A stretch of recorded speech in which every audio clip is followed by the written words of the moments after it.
There's a place, a school, an institution where a professor resides. One that for the past 30 years has traveled the world teaching others. A pioneer in America of the fighting science of Savate.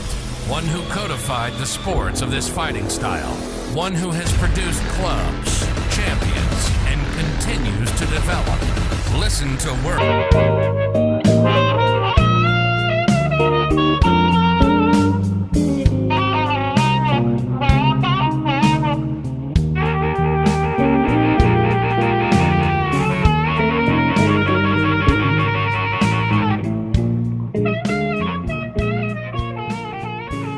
Back on Monday, and last week was a good week. We had a good event. A part of the World Pugilist Hall of Fame for USA Savate were inducted two individuals. It was supposed to have been last November, but with COVID and everything else coming of age, we moved it to March, and we broke it up into different parts. And we have some great individuals going to be inducted. And this past weekend, two great individuals were inducted. One was Grandmaster Dave Hebler out of Kempo, great individual. A lot of people know him as he was Elvis Presley's bodyguard. Great fighter, tremendous friend. And also from Texas, Sifu Jesus Ponce, he's a Sifu in Wing Chun, excellent individual. He gave a great class yesterday. We honored some of the kids that have come of age and doing excellent in school. These half the crew at my academy of the kids, they're all honor roll students, and that's what we base ourselves from. Not only for them to be able to learn the art of Savate and Capoeira and the other arts that are around, but for them to be able to have good discipline, good manners, and become good citizens in society. That's what a pugilist needs to be respectful in all forms and fashions, and not only capable within the fight, but elsewhere. Well, we had a great weekend. I want to thank everybody for the views, for watching, for subscribing, for this channel is for you all the questions that have come of age. And here's a question that was asked several weeks ago, and we're getting to it now, is touch base on competition and what it means to a school and how one should act as a coach. That's a tough question. Competition, because competition, you have so many different associations, so many different sports, so many different types of sports, both combative and non-combative contact sports, right? So I'm going to take it as the way I was taught, the way I've seen, what I was brought in within the life of being a pugilist and as well as a professor of Savate, and what I've seen and what my mentors gave me and what I've learned by others that I've respected highly within the sport of boxing and Savate and Thai boxing as well. Let me tell you a little bit about my experiences within combative sports. One, they have to be regulated. Two, they have to have a governing body, whether from the state, national, and international governing body. I do not side myself with combative sports in the ring or competitive wise when it's just kind of just a school or somebody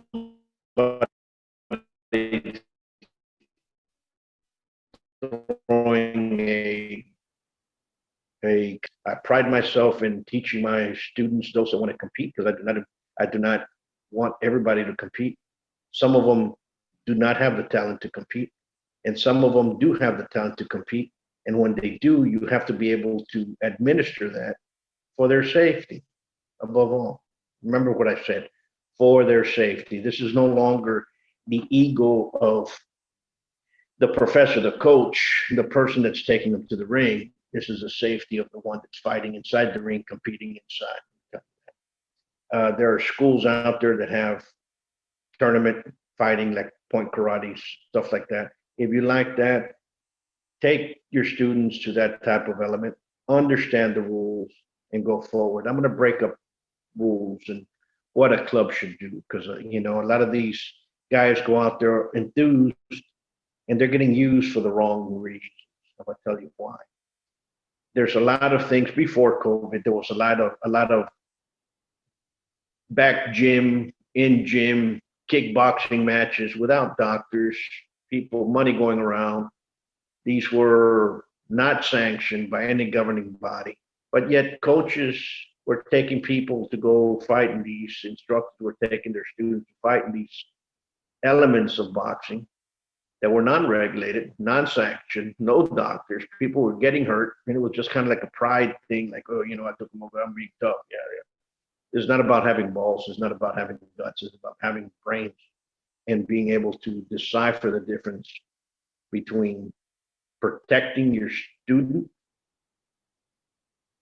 and not protecting them. I'll tell you another thing. Know the difference between an amateur sport and a professional sport.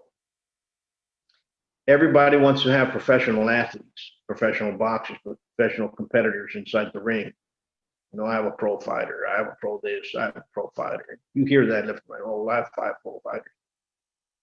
And as soon as they're taking their amateurs and placing them, as soon as they turn 17, 18 years old, into a professional arena, without the boxer, without the fighter having the basics or knowing the intermediate, yet alone advanced segments of punches, counter punches, training, conditioning to be in the professional arena. They get people hurt, and all of a sudden they say, well, he wasn't meant to be. Let's go to the next one. Well, that's great. For the fighters out there listening to this, pay attention, because this happens a lot. Remember, if you fight for money, whether it's a tournament and the top prize is money, you just became a professional athlete.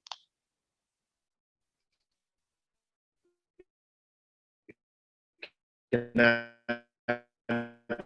go back to in USA boxing. It says amateur people will sign up, and all of a sudden they'll go back to USA boxing and say, wait a minute, we became a professional athlete. See, things like that damage the sport. Things like that make people hate the sport, and certain stables out there that are out. Let me tell you something about safety. You want to be a coach, you want to be a second in the ring, you want to take a fighter to the ring, learn everything you need to learn about it. Learn how to wrap hands, practice wrapping hands. Why? Because you can cost your boxer his hands. You wrap him too tight, he punches, he breaks his hands, he's hurt for a good while. Or for life, he's damaged.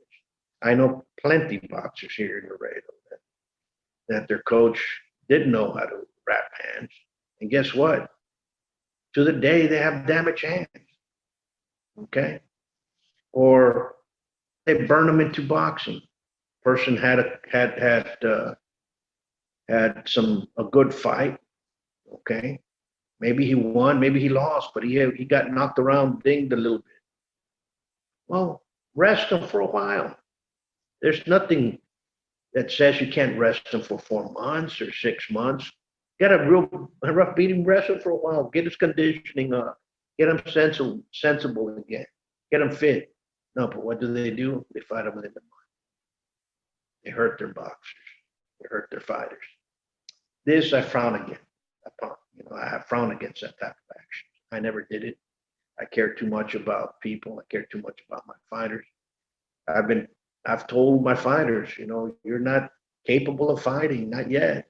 You're not ready. The professor's an asshole. He doesn't like me anymore. I'm going to go down the street because he said I'm not good fighting. I have a great cross. Go down the street. You don't want to train and you want to fight? You want to give the time in? Go down the street. I'm not going to get somebody hurt. That's my name. Okay? I produced many, when I was taking people to fight, I produced many champions. The majority of my fighters became champions, both regional, state, national champions in Savate. The vast majority did that were underneath me. Okay. Some of them have left because of life. Some of them have left for their own good. Some of them have left because they got tired or got married or what have you. But I created champions. Both boys and girls, men and women. Okay. I'm not patting myself in the back, but I took care of them. You took care of them and you lifted them up. How do you lift them up? You're teaching them basics and you're little by little lifting them up for them to become that competitor. You just don't throw them inside the ring just because my ego, I'm tough, I'm the toughest boxing club, so I'm going to throw you inside. Yeah. Well, guess what? You already messed up somebody. Okay? Now, another thing, you're going to have a stable, you're going to open up a club, you're going to go into competition. Here's one thing.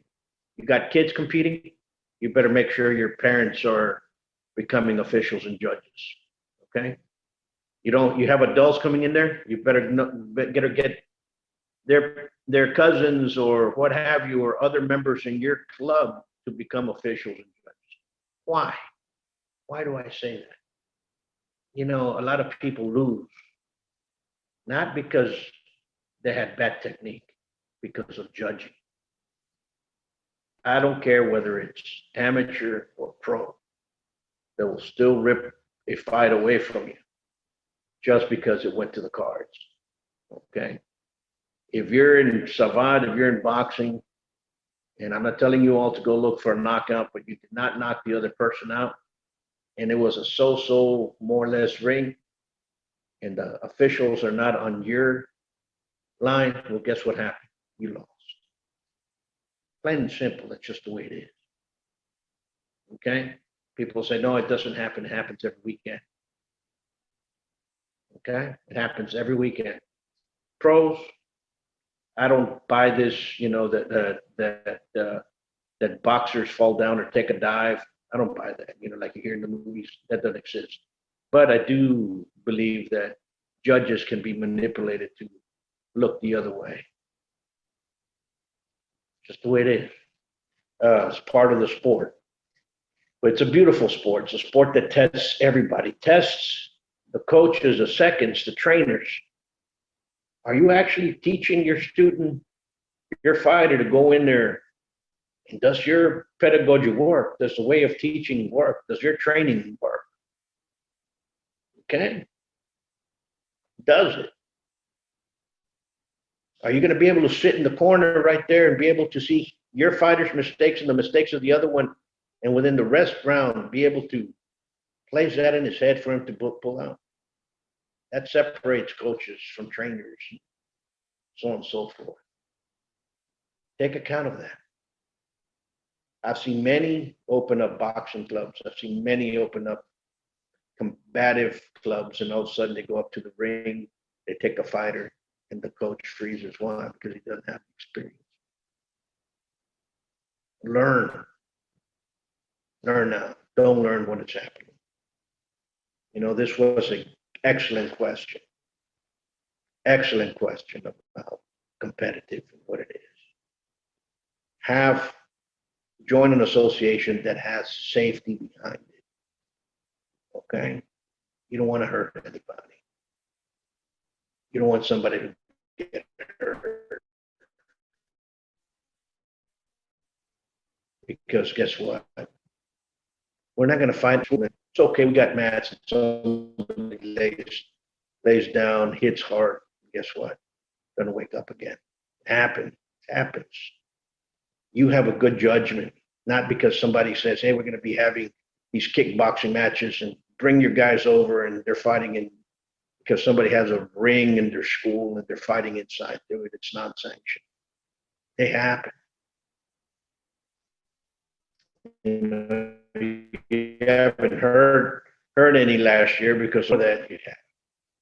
Also, you as a coach, don't take your fighter in if you know that there's chances of him becoming state champion, national champion, what have you, into a tournament that they're going to pay for, and then to become a professional athlete. Then you come back in. Or guess what? We're going to be fighting men against women. It's okay. So only back here, nothing's going to happen. Things occur. Rules and regulations. That's why they're there. Many people don't want to deal with it. Your student doesn't want to deal with it. Don't worry about it. You'll get another student. Let them go. Believe me, I've told people to go for reasons. They weren't cut for it. They weren't cut for the ring. That doesn't mean they can't learn how to box. That doesn't mean they can't learn savate. That doesn't mean they can't learn how to fight. That just means they're not cut for the ring. You know, I'm going to take a quote of one of my favorite boxers, Willie Pep. And he says, there's not, if you're going to be a fighter and you're going to go up in the ring, there's no wood, there's no steel strong enough to make stairs for a coward. Those are tough words. That is the truth. Okay? You have to train. You have to be able to train your competitor. Not only instill to him the rules of the type of event you're taking him into, the type of competition that he's doing. Not only that, but also for him to know the whys and why is he doing it? Does he listen to you? But that's a fighter's thing. You're the coach. You're the second. Some fights are won because of the coach, because of the second. So remember that. So for you that asked me the question to open up and start having a competition club, I wish you the best luck. It's a beautiful sport. And one thing I'm going to pass on to everybody. Remember, all your hard work is your name. Always remember that if a fighter becomes champion, wins, you did not produce him. He became a champion when he was suckling on his mother's tit. Understand that? But if he loses, you're the cause of him losing. Remember that. I've had many champions. There's only two that have said, thank you, Prophet, for making me a champion. Only two of 40-something champions that I've made. Okay? So it's a hard sport. It's something that you have to do it because you love to do it and that you can't be motivated for it. I'm not expecting any thanks, but what I am expecting is when people come here is for them to have the dedication enough, if they're going to compete, for them to compete and follow one rule, the training rule. Be on time, have discipline, and don't quit. Okay? Till next time, much peace. And remember, subscribe, like, share, keep asking those questions because we got a bunch of stuff coming up and we got some great events coming this way. And if you guys are looking for savate and you want to learn some savate, in May 30th, Memorial Day weekend, we're going to be having our 31st annual Passage-des-Glaces of savate. We have some professors coming in from France. We've got folks coming in from around Texas, around the United States. It's a good time for you guys to train in savate, learn some form, and move forward. Until next time, much peace.